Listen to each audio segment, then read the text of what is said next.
Hello learners, welcome to this online session. Today we are going to talk about nutrition for infants. This is part of the certificate program in food and nutrition and course 2, your food and its utilization, block 3, unit 9.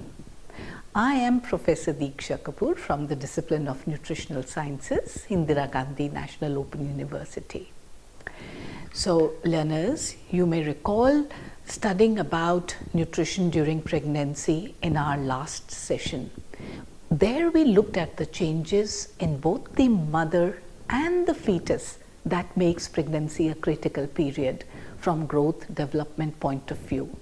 And from the safe protected environment in the mother's womb where the fetus is nourished, at birth the baby now comes to an environment which places a lot of stress. The baby has to make an effort to get the food it needs and has to cope with other factors like infections, etc. Therefore, the first year of life, called infancy, becomes a very critical period. So today in this session we will look at infancy as a critical period. What is normal growth pattern of infants? How do you identify the nutrition needs of infants? And to be able to provide for those nutritional needs of the infant, the diet of the mother becomes very important. So we will look at the nutrition for the nursing mothers, and then we will go on to look at the importance of breastfeeding and the complementary feeding practices which are conducive for the growth development of the infant. So let's begin by looking at why infancy is a critical period, particularly from the growth and development point of view. Infancy, if you were to define it, it is the first year of life. And like the fetal growth period, this is also a rapid growth period. You have seen that the life begins from a single cell, and by the time the child is born after 9 months, so the birth weight is about 2.5 kgs, and the length of the infant, the normal length is 50 centimeters. Therefore, you can very well appreciate the kind of growth development which has taken place, and here on we will see what is the growth pattern in the infant. But before that, you must understand that if the birth weight is less than 2.5 kgs, such an infant is said to be low birth weight. And what can be the reasons for low birth weight? Premature or early delivery, the growth in the womb is less than expected, and it can be due to many factors, out of which nutrition plays a very important role. And such a child who is of low birth weight will have a low chance of survival, and even if it survives, may have immediate difficulties with breathing, in adaptation to life outside the womb. Therefore, optimum conditions after birth can help low birth weight infants gain in weight and catch up with other infants. And that is why this period becomes a very critical period from growth development point of view. So we are saying that this is a period of rapid growth. How do we know? How can we measure that? You would notice that the weight in the first 6 months almost doubles. So a child who would be 2.5 kgs would become 5 kgs by 6 months, and by the time the child is 1 year of age, it would be 3 times the birth weight. So you can very well appreciate the kind of growth taking place. Along with it, the organ systems which have already developed, they start maturing, and therefore we need to be very, very careful during this first year of life. And you may then ask, how can we measure the growth? How can we ensure? Well, by simple growth monitoring by using growth charts. You have already learned about this in your earlier sessions. We've talked about growth monitoring. In growth monitoring, we use growth charts, as you can see. They are designed as a means of monitoring and interpreting changes in weight over time. Therefore, serial measurement of weight during the first year of life will give us a good indication of the weight of the child and how the child is growing. So when the weight is plotted against the age, so that the growth can be followed graphically in comparison to the reference standards. So we have standard World Health Organization growth charts provided for boys, for girls. When we use those, we get an indication. Here is an example of a growth chart showing the growth curve of an infant during the first year of life. As you can see, if you can see the line, the curve you can see against the age of the child, each month the weight is reported on the chart and you see the curve. What do you see in the curve? The curve for the first 6 months or 5 months was going up, and thereafter there was a plateau, a straight or a line, and then you notice that the curve is dipping down. What do these direction of the growth curve indicate? An upward growth indicates the child is growing healthy. So for the first 6 months, what we saw that the child was growing healthy. Thereafter, what happened? A flat growth curve. It indicates no weight gain, which is not good, because no weight gain means the growth somewhere is faltered. But a downward growth curve, as you noticed in the last 3 months of the first year, the curve is started going down. This is critical, indicating loss of weight and requires prompt action. Therefore, these charts are helpful to identify growth failure at an early age, so that any corrective measure required can be taken to prevent malnutrition. Therefore, the first year is a very critical growth period, and therefore to support this growth development, the nutritional requirement of the infants are considerable. In fact, the first year of life forms the foundation of future health. We have seen it is a period of rapid growth. To accommodate this rapid growth, the requirement for energy, protein, other nutrients increases or is high. And because of the growth, we tend to divide the period of infancy into 2 stages, the first 6 months and then the 6 to 12 months. You would notice that to provide for this rapid growth, the energy requirements are reflected as kilocalorie per kg body weight. Why?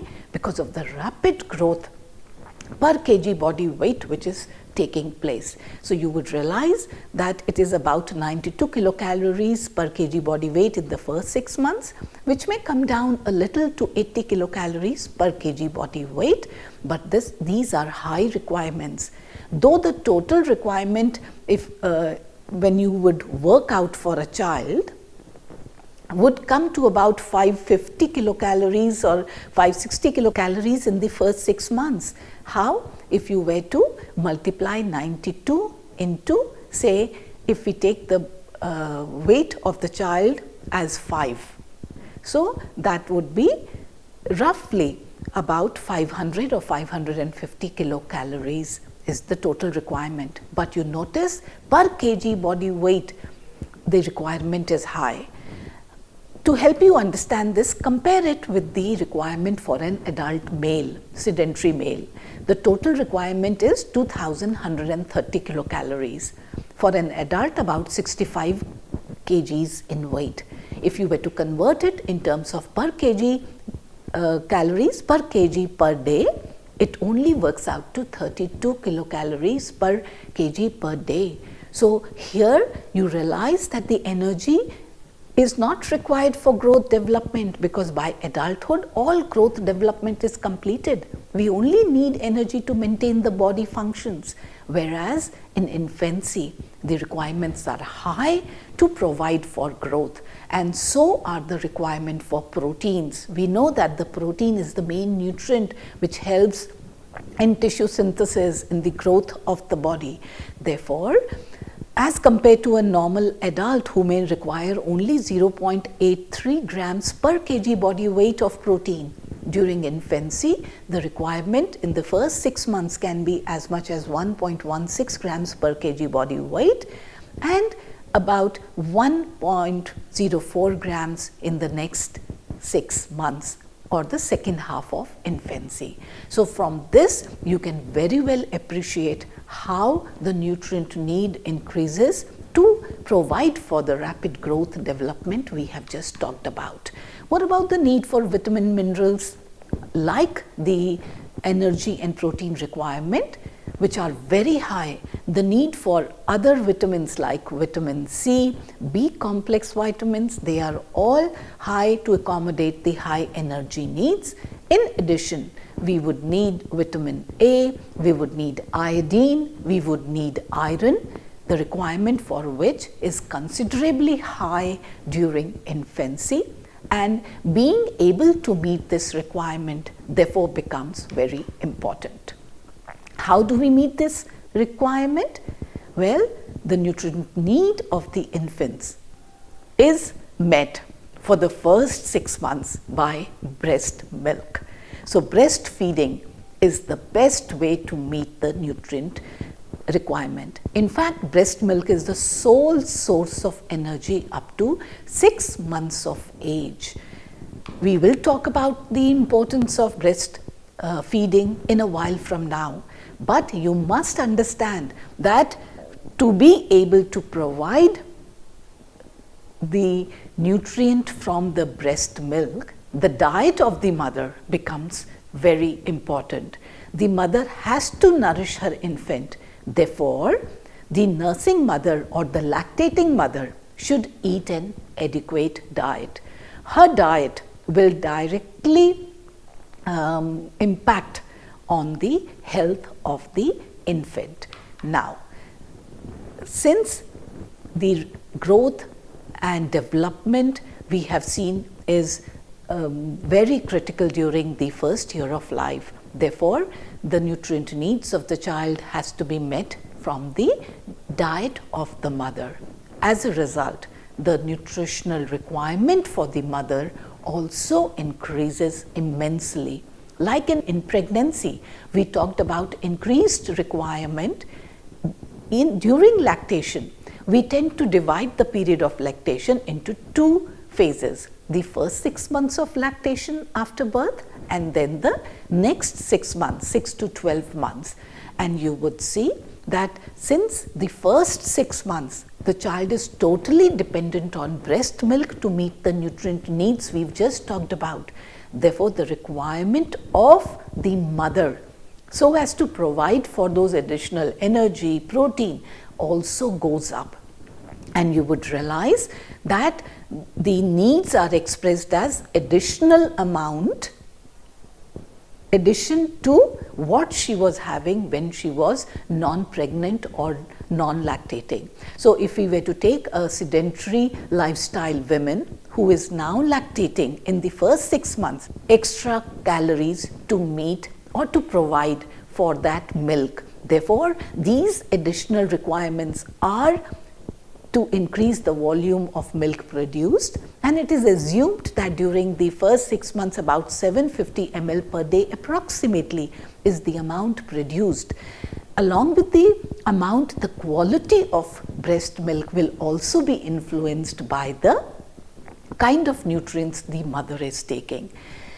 So when it comes to calories, in the first 6 months plus 600, and in the next 6 months around 520 kilocalories is the additional amount we need to include in the diet of the mother. What about proteins? Protein requirements also go up. Why? So as to provide the basic foundation amino acids for the growth of the infant. That during lactation, the additional amount or the total amount is 74 grams per day. So from roughly 46 to 50 grams, the requirement goes up to about 74 grams in the first 6 months, and thereafter 68 grams is the requirement of protein. And this extra calories, proteins, will provide for the growth development of the child. In addition to this, what about the other nutrients? Iron. The mother needs additional iron so as to compensate for the loss of blood during childbirth. Calcium requirement goes up from 1000 milligrams per day to 1200 milligrams per day so as to provide enough calcium in the breast milk to provide for the growth of the skeletal system and general growth development of the infant. Vitamin A, the requirement also goes up to about 950 micrograms per day, and vitamin C, in addition to the requirement of 55 milligrams per day, additional 50 milligrams per day of vitamin C needs to be included into the diet of the mother. Now you can very well appreciate how difficult it should be to meet these additional requirements for the nursing mother. How would you supply this extra need? Do we need some extra supplements? Do we need some extra foods? Well, traditionally, you would realize many special foods are prepared for the lactating mother. These foods usually are rich in energy, protein, iron, and other such minerals so as to provide for those additional needs we have just talked about. But you would notice these additional requirements can be easily met by increasing some common food items which the mother is already including in her diet. So, just to give you an idea that if you know that cereals, milk and milk products, green leafy vegetables, fats, oils, they all need to be included. Proteins in the form of pulses, meat, milk and milk products need to be included. But how much extra will help meet these additional? Very small changes, maybe 1 or 2 extra chapati, maybe a little more rice, a little more fat in the diet. Say what the mother is doing, additional 4 teaspoons of oil in the diet will help meet the increased requirement.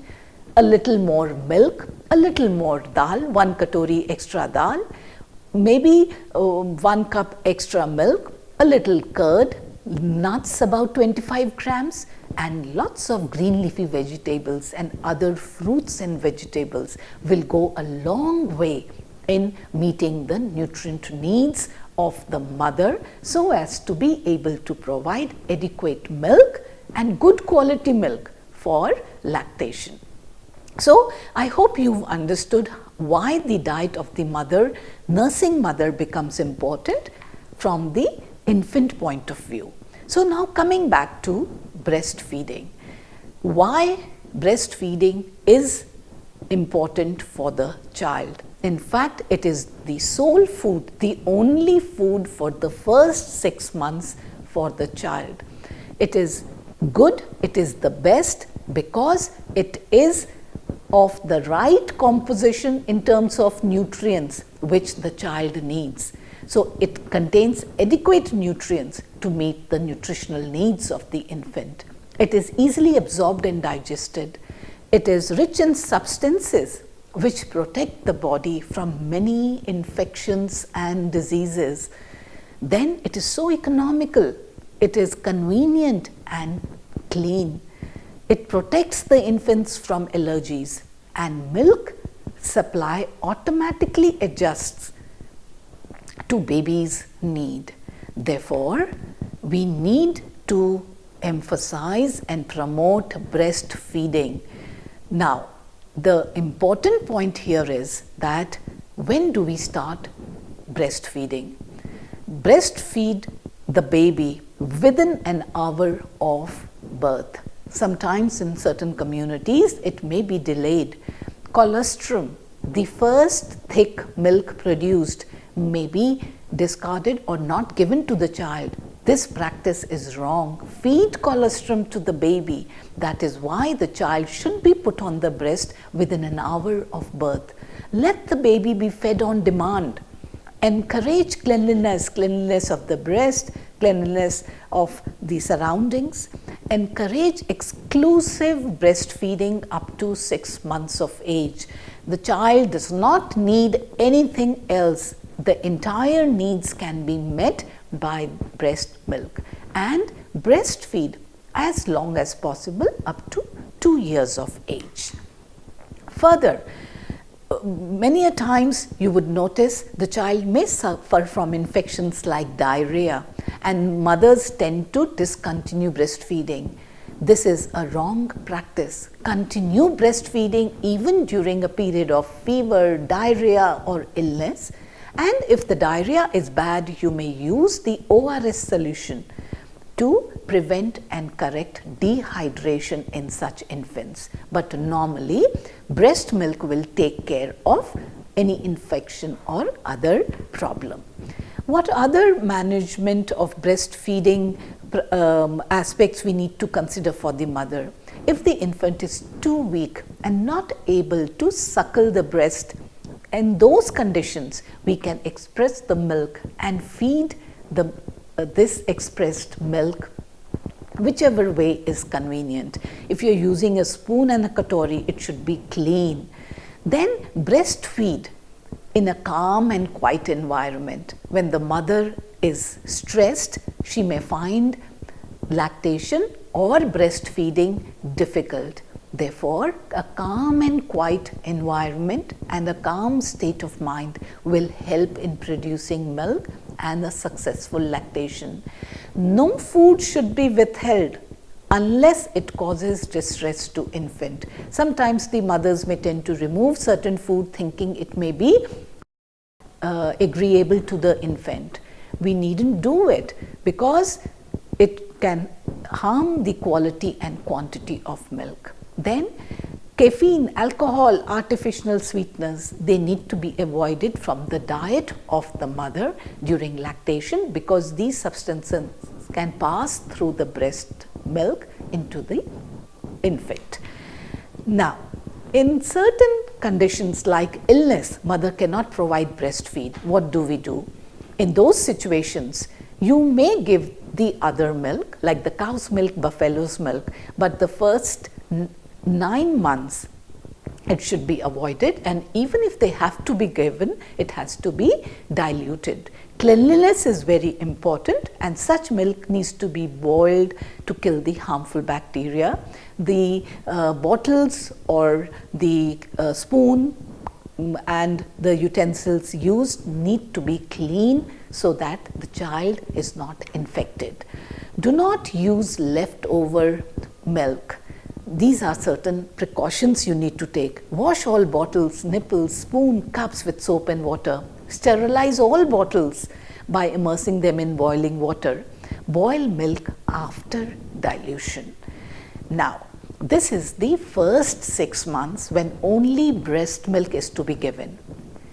We will talk about complementary feeding. After 6 months, the process of introducing foods other than breast milk in the diet of the infant is called complementary feeding, or earlier we called it weaning. Foods which are fed to the infant in addition to breast milk after 6 months of age are called complementary foods. So, the right time to start complementary feeding or foods is at 6 months. We start with small amounts, increase gradually, and try one food at a time. Once the baby accepts a new food, give it quite frequently so that the child becomes familiar, and it is best to practice responsive feeding. That is when the child is hungry and asks for food. Feed slowly and patiently. The child may not take it initially, so do not get disheartened. Patiently, you will get there. Now, there should be minimum distraction while feeding the child. Experiment with different food combination, taste, texture, because you will be surprised to see that the food habits start forming what we start right from the first year. And giving food combinations, variety of food will help meet the nutrient needs. Observe hygiene, use clean utensils, store food safely, and avoid use of feeding bottles as far as possible.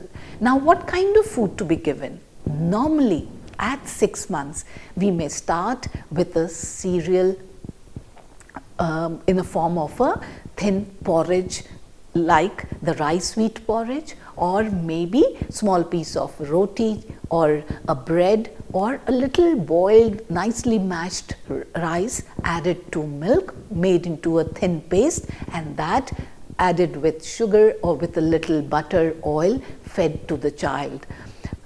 In addition to this, mashed fruits and vegetables like mashed banana, mango can be given, or apple which is stewed or cooked and then mashed. These are the foods we can initiate after 6 months of age. Thereafter, by 7th or 8th month, we can start other soft cooked dal or cereal pulse preparations like khichdi or other such preparations can be included. And we can also start using vegetables, fruits which can be chopped finely, crunchy foods, or if the child is not able to, boil and then cut it into small pieces. Why? Because you would notice around 9 months or so, the child may start teething as well.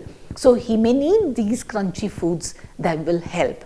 So at 7 or 8 months, you may start with 4 to 5 teaspoons of these foods, and then as the child is growing, increase the frequency of the complementary food. Locally available seasonal foods should best be introduced. An average healthy breastfed infant should be given complementary food by this frequency at 6 to 8 months. In addition to breast milk should continue. We should start feeding 2 to 3 times. In addition to breast milk, some complementary food should be given by 9 to 11 months, 3 to 4 times. And by the time the child is 1 year of age, slowly we can start getting the child to the family food. Give him, along with breast milk, 3 to 4 times we need to give, in addition to nutritional snacks. Some precautions. Frequent small feeds are to be encouraged. Avoid feeding lots at one time. Any strong, seasoned, flavored food is avoided because the child will not like it. Keep the utensils clean and avoid commercial baby foods. They can be expensive, and if you're using utensils, they can cause infection in the children.